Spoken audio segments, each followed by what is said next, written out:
Hello and one and all folks. So before we get into my next Bond review, I just want to apologise that I have been pretty busy. Plus these posters, you can see, they've been taken off. I said for a while this Joker poster got taken off in my older videos because it's game wrecked, but now it's gone off.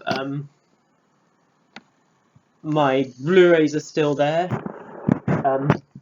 We're having a sort out because I'm probably going to move house soon. My family are going to move house soon, so I am hopefully going to have a much better looking movie room where I can make my videos in.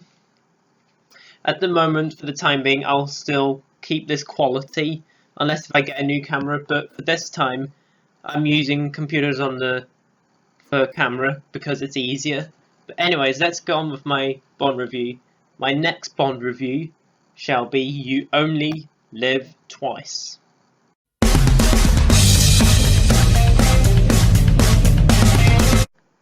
You Only Live Twice is the 5th Bond film, and it is the 12th Bond book in the series, even though I'm just reviewing the movies.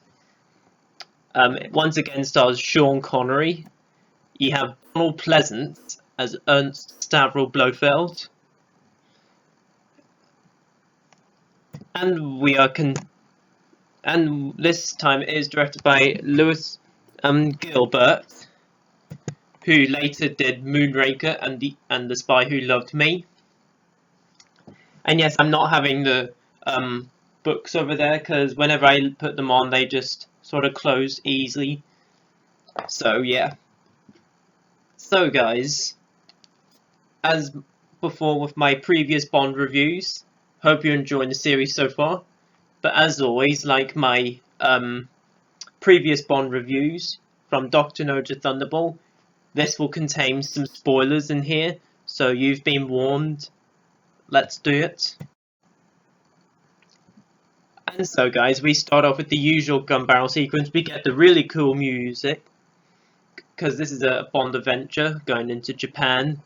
We get to see the second Sean Connery gun barrel sequence in the series, since he wasn't the guy in the first 3, it was Bob Simmons, but from Thunderball, and now he performed the gun barrel sequence.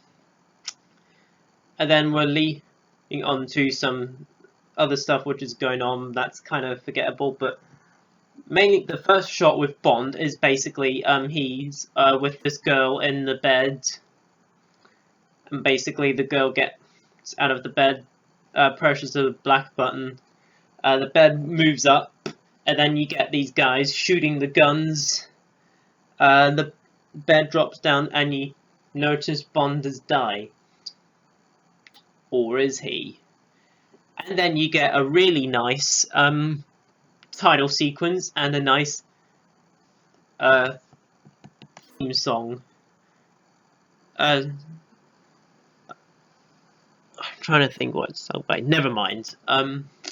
Yes, it is another great Bond song. You only live twice. And then later on, you see sort of the guys burying Bond is going under the water. The ship captures him, and he's wearing these clothes, and he's alive. Bond is alive. Yes, from Russia with Love, Thunderball, and You Only Live Twice. You've seen him sort of death, you know, from Russia with Love. Basically got his mask taken off of Sean Connery, and you basically see a coffin in Thunderball, and basically here it's different. You see him getting buried, but he's still alive, basically. Now, You Only Live Twice is an interesting Bond film because at the time Sean Connery was starting to get annoyed or fed up, whatever he felt with the role of Bond. And you know, he started having issues with the producer. Well, I don't know if it was, but the producers. But yeah, he decides not to play Bond anymore after this, even though he did come back in Diamonds Are Forever. I mean, and yeah, like Thunderball, this won't be another exciting review because there's not really much I can talk about, but the parts of it I can talk about, I'll talk about as I possibly can. We basically see Charles Gray, who later played Blofeld in Diamonds Are Forever. See him as this owner of this room. He gets killed by the knife in the back. Then Bond captures the guy, gets his clothes on. The guy in the car who was with the guy in the clothes that Bond puts the clothes on. And he lays in the car, and then guy brings him in, and then the guy notices that it's not the guy wearing the clothes, it's Bond. Then they start having a cool fight scene. This film actually has some pretty good fight scenes in here. And yes, Bond leaves the guy in the sort of cupboard, whatever it is. And then later on you get an escape. You get these guys come in, then Bond sort of escape. And then these sets of Bond girls, that they all look the same really. These Bond girls aren't really rememberable apart from what other ones are there? There's like Aki and Kissy and all that, but to be honest, they're not really too rememberable. These Bond girls, I guess. Even though one of them gets killed off later, which we'll get into soon. And then Bond is walking on this floor. This thing tips up. Bond is sliding down and meets the guy who's in charge of the Japan or Tokyo, whatever, who he meets up after he goes down the slide and lands on a wee chair.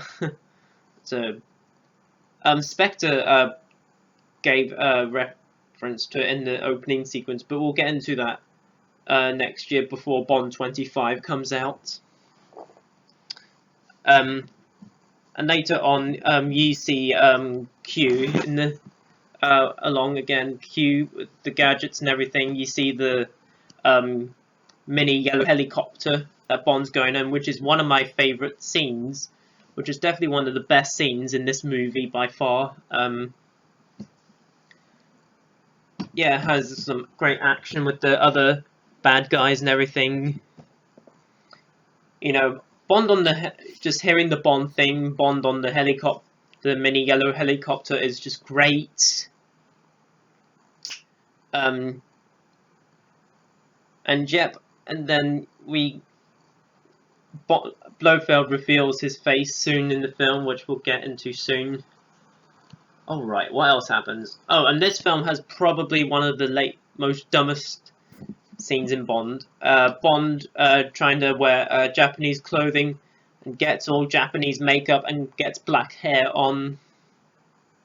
Like what is going on? And Connery just looks just bored in this film. Like, oh, honestly, he just does look really bored in this film.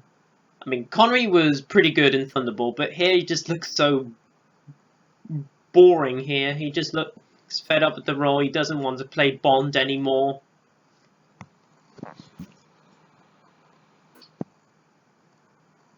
What else? What's next? Oh, yes.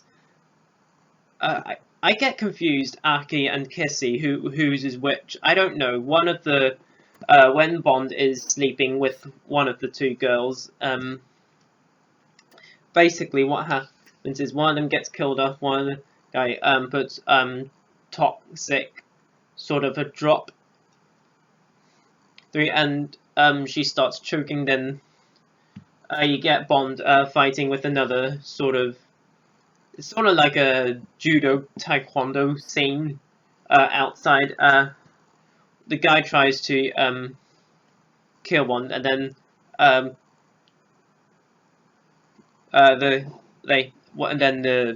they say, well, you weren't supposed to kill him. Then Bond's like, he was trying to kill me. yeah, this film isn't as memorable as the previous Bond films, I would say. This is probably not a great Bond film, I will say. It's a fine Bond film. It has great moments like the helicopter and something else, which we'll get into soon. Later you see the volcano and everything. And you see Blofeld, you see this sort of bridge, you see sort of this black-greenish sort of water when Blofeld sort of presses the button, lifts the bridge down, people fall in it, they drown through the sort of greenish, blackish water, whatever it is. And Bond does have a really good fight scene there, which we'll get into soon. And now we reveal to Blofeld's face. Allow me to introduce myself. I am Ernst Stavro Blofeld. Yes, this is my second life. You only live twice, Mr. Bond. Yeah, which is, I will say, that's probably the standout of the film. I mean, Donald Pleasence, he's fine as the Blofeld character. I'm not really a fan of the Blofeld character, to be honest. But yeah, the line and introduction was the standout thing, of course. But yeah, I don't know what it is about Blofeld's character. It's just not really for me. Thankfully, Goldfinger never touched that. I mean, my favourite Bond films are the ones that don't really capture Spectre too much. Goldfinger didn't whatsoever. And it was just perfect. So yeah, every Bond film has now seen the Spectre organization except Goldfinger, Dr. No from Russia with Love, Thunderball, and now You Only Live Twice. Then you see some action going on and everything, which is really cool. There's a scene where Blofeld is pointing the gun at Bond. He's like, "Goodbye, Mr. Bond." You know, something throws at him. Later on, the building, you know, explodes the sort of volcano area where, or layer, whatever area. I call them areas. And then the film just finishes. See, You Only Live Twice. This isn't as memorable as, like, you know, Dr. No from Russia with Love or Goldfinger. Not even Thunderball has more memorable moments than this one. But yeah, You Only Live Twice. I do enjoy this one for the most part, but it's not like one of the best Bond films, I will say. I mean, people may like it. I like the song, I like the helicopter scene and Blofeld's introduction. Some scenes are pretty good though. But overall, guys, this film, it's pretty good, I guess. The Desmond as the Q is great. So is Lois Maxwell as Miss Moneypenny, along with Bernard Lee as M, and Charles Gray as Henderson. It was really cool to see him though. And yes, after that, the action sequence after when Henderson, Charles Gray's character, gets killed off. I mean, that's a cool scene and everything. Some fight scenes are really good. Oh yes, I forgot to mention. There's this big henchman that Bond's fight. Thing, you know, Bond tries to lift him off, goes into the sort of blackish, greenish wall, so sort of drowns in it. Watch the film and you'll find out what I mean. But yeah, overall, guys, there's not really much I can say about You Only Live Twice. But for what I can see, it's pretty good, I guess. I mean, Lewis Gilbert is an okay director. He later did The Spy Who Loved Me, which was great. And Moonraker, which we'll get into when we get to it. So overall, guys, You Only Live Twice is a pretty fun Bond film, I will say. Whenever there's parts of it that are going. I mean, Sean Connery just looks bored as Bond. This is one of the worst performances as Bond. It's not bad, but he just looks very bored in certain scenes. Looks like he doesn't want to play the role anymore. But it's still great to see him in as Bond, still nonetheless. You know, he wanted to do some other things with his acting career back then.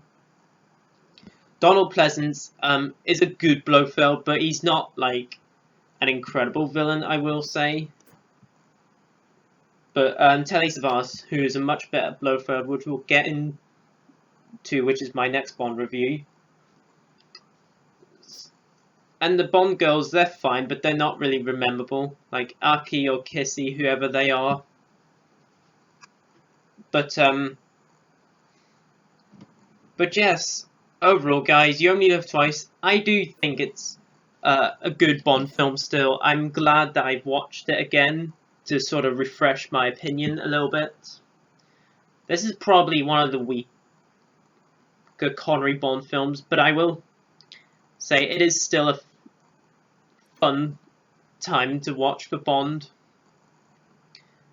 And on my rating scale, I'm going to give You Only Live Twice, I would say about a 7 out of 10. Yeah, a 7 out of 10 would be my rating for the film. Alrighty, guys, that was my review and what I was able to say what I can with from You Only Live Twice. Comment down below, let me know what you thought of You Only Live Twice. How do you rank it with the Connery Bond films and with the Bond films in general? Let me know below in the comments. And stay tuned next time on my next Bond review, where we get back to some more memorable Bond films with George Lazenby and his one film on Her Majesty's Secret Service. Looking forward to that. And as always, guys, comment, like, and subscribe. All my social media links are in the description below. Don't forget to click on the notification bell before you leave. As always, until my next video, I will see you guys then, and peace.